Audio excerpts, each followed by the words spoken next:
This year's big family road trip begins on the road through Louisiana. We were taking a road trip all the way to Disney World to spend a week doing the Disney thing. So we started in Louisiana and we stopped here at Avery Island because we wanted to see the Tabasco sauce factory. It was a favorite of mine when I was a child, and I thought the kids would enjoy it as well. So we began here, and it was closed, and I think we were there just a few minutes early. But once we arrived, we were able to explore.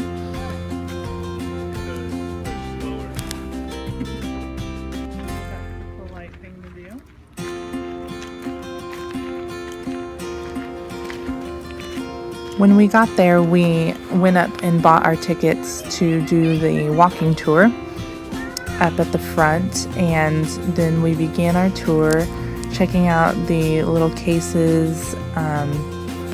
There's a lot of really neat history about the family that began Tabasco sauce, and all the little relics and things that they had in the cases were super interesting. They also had some videos that were playing. And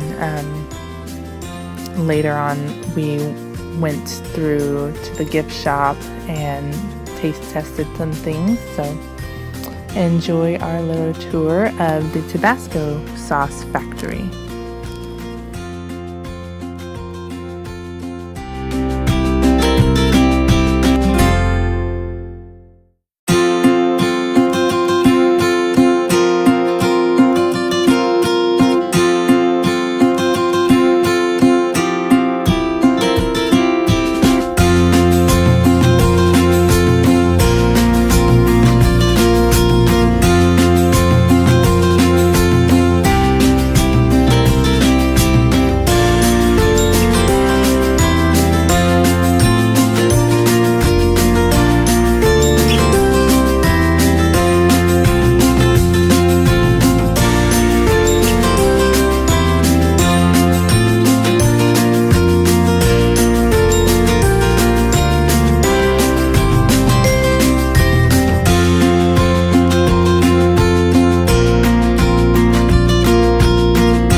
So one of the really neat parts about Tabasco sauce is that they still age the Tabasco sauce in these old barrels. And on top they put salt while the peppers are fermenting. So back here where you see the barrels, it smells very strongly of peppers and vinegar and spicy and a little stinky to some people. I think it smells great though.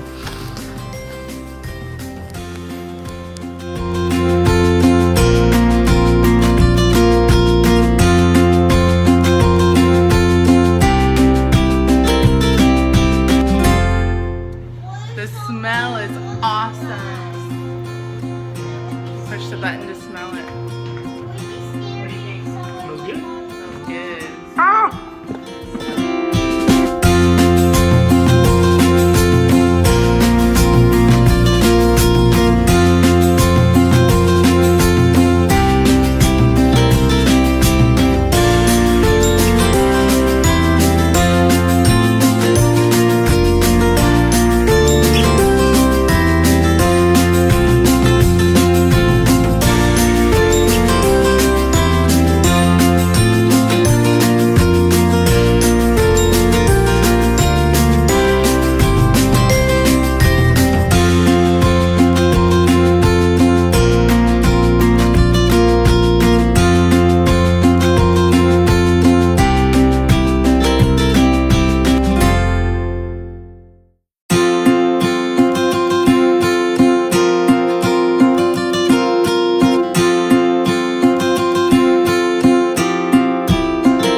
So after leaving Avery Island, we drove about an hour and a half over to one of my favorite plantations, which is the Oak Alley Plantation. It is extremely beautiful and has this amazing alley of oaks that goes up to the front of the house. Here we are visiting the slave quarters that they have displayed to show how the people lived back when they had slaves. The house was actually in a bunch of different movies, including one of my favorites, which was Interview with the Vampire. So here's a look at the tour.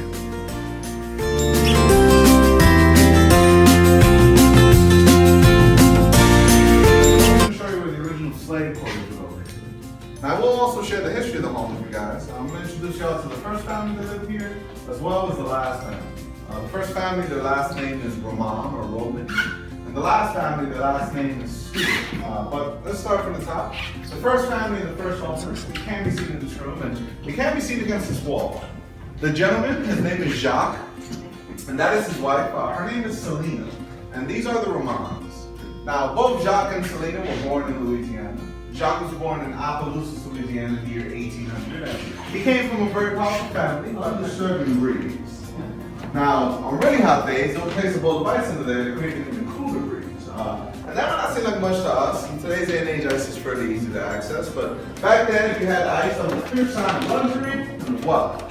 See, way too hot down here in the south to have ice, so it had to be shipped from the north. And only those wealthy enough to build a nice house on their property and wealthy enough to arrange a shipment of ice onto their property had that luxury. Now, I do want to point out that we do believe the shoe fly is original to the home. This was actually found in the attic for our last owners, the Stewarts, and as far as people living in this house, there was a large gap between the Romans and the Stewarts.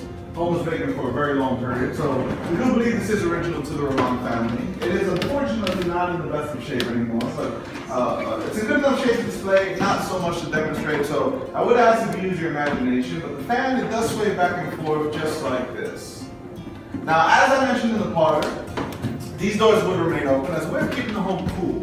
But if you take a look at the doors, you may notice that they're missing something that's very important. And what they're missing are screen doors. There are no screen doors anywhere in the home. Now, the issue is, I'm sure as you saw outside, there are a lot of bugs out there, especially as the temperature and humidity continue to rise. So it's pretty safe to say that with these doors always open and no screens, the bugs that are outside, they managed to make it into the home. Now, that is not a huge problem. We also live in a home full of bugs, but it can be seen as a bigger problem when you have guests over, especially if they're over for dinner. Last thing you would want is a room full of bugs to start with your guests. You're trying to enjoy the meal. Now, in this room, the shoe fly did help out a ton, help move the bugs away from the table a bit, but they also had this to help eliminate the bugs, and this can actually be found around the house. Now, what I'm holding is called a fly catcher, and how it works is fairly simple. They would place some sugar water or molasses in this space on here, as well as a little bit of poison. So the bugs are in the air, they smell it, they're intrigued, come in for a sip through the bottom, and unfortunately for the bugs, they never make it back out of here. Now, the fly catcher does come with an obvious issue, especially if you talk for a dinner party. And its main issue is it's glass, it's see-through. See, it's one thing to have a room full of bugs, but it can be a big problem to have a bunch of dead bugs at the table where you and your guests are trying to eat. So a simple solution they had for that was to take a standard handkerchief and they'll place it right over. Now, I'm pretty sure those sitting at the table, it's most likely knew what was under there, but they were always able to sit and enjoy their meals without having to see the dying insects 2 inches away from their plate.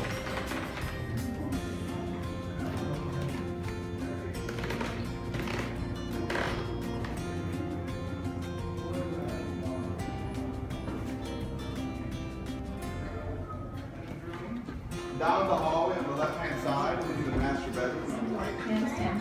Handstand. Yeah, parasol.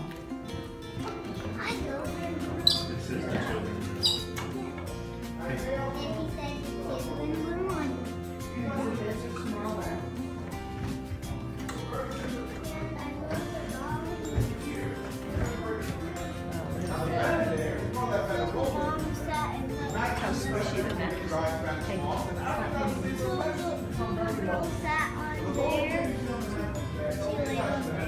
Yeah, they lay on there and it's all squishy and soft. Now,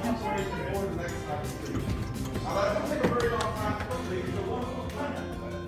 The vertical section